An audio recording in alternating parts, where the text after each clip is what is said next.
We're back at it again with another Robin Williams movie. Last week we talked about Hamlet, which is a very different movie and very fantastic movie and barely had Robin Williams in it. But today he is back to being a lead comedic role in Father's Day.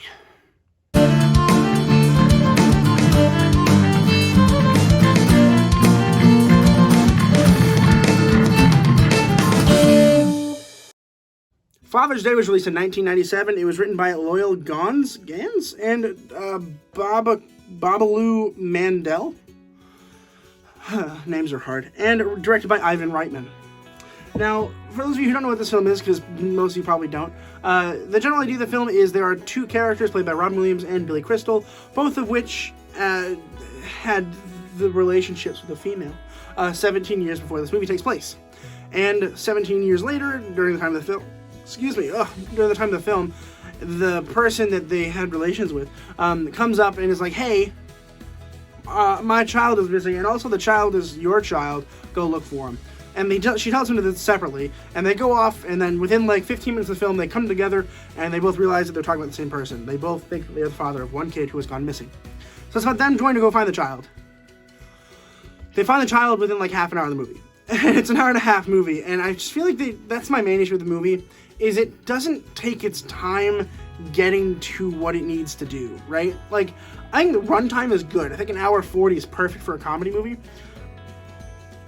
But, like, they found him so fast. Like, they literally, like, I like the kid, too. I think he's a good actor. But I just didn't get why we made the movie about these two characters trying to find this one person, if then they find him so fast, and then it turns into a completely different kind of movie. It turns into, like, this weird, like, misunderstanding film, which I already don't like misunderstanding films. Like, Dinner with Schmucks, didn't like that. I don't like those kind of films that make me very uncomfortable. I don't like them. And this movie is not bad, though. I will say that I did enjoy it, and the comedy works for me. I can see why it doesn't work for a lot of people, but for me, in the mood that I was today, I sat here and I was like, nice. Like, a lot of the jokes were funny. Robin Williams is actually funny in this, although he needs a freaking haircut. What is that hairdo? I hate it so much. Like, when I think of Robin Williams, the first thing that comes to mind is RV, unfortunately. And I think about RV and I'm like, that haircut, he looks good that way.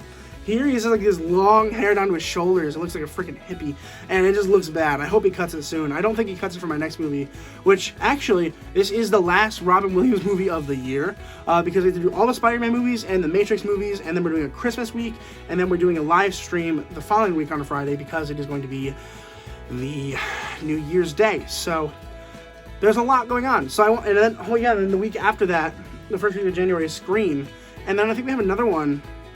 I think we have another Scream movie before we actually get to another Robin Williams movie. But anyway, we're back to the movie. I thought Billy Crystal was really good, too. I don't watch him a whole lot. I actually thought he was really funny in this. With Robin Williams, I think working together was really, really good, in my opinion. I really had fun with it.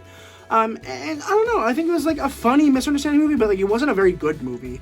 The jokes didn't land all the time. A lot of them didn't. Some of them did, though. It was really funny. My nose is so itchy today. I don't know what's going on. I should make a blooper reel one day. I'm not going to, but I should. Moving on.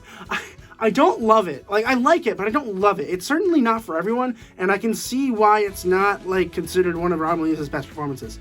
It's lazy. It certainly is lazy. A lot of it doesn't really matter. A lot of the jokes don't land, and a lot of it has to do with the fact that the movie doesn't know where it's going. By the end of the film, like, okay, cool moral, I guess, but also the characters just like split and they're done. Like, I don't understand what the goal of the film was or is, but it's not clear at all. And I don't think it's necessarily any one particular's fault. I think it's just a lazy story that no one needs to hear. This movie did not need to be made. It's just kind of meh. I'm gonna keep it short today because I'm very tired. But in general, I didn't love it, didn't like it. It's kind of just fine. I'm gonna go ahead and give Father's Day a C-. Have you guys seen Father's Day? Probably not. But if you did, let me know in the comments down below what you thought about it. I rented it on YouTube for $3, so if you're interested in checking that out, that's where I found it. Definitely consider subscribing if you liked the video. Once we get to 200 subscribers, I'm going to be doing an 8-hour-long live stream that you're not going to miss. So definitely consider subscribing and liking the video. And as always, keep watching movies and television, stay educated, and I'll see you guys in the next video.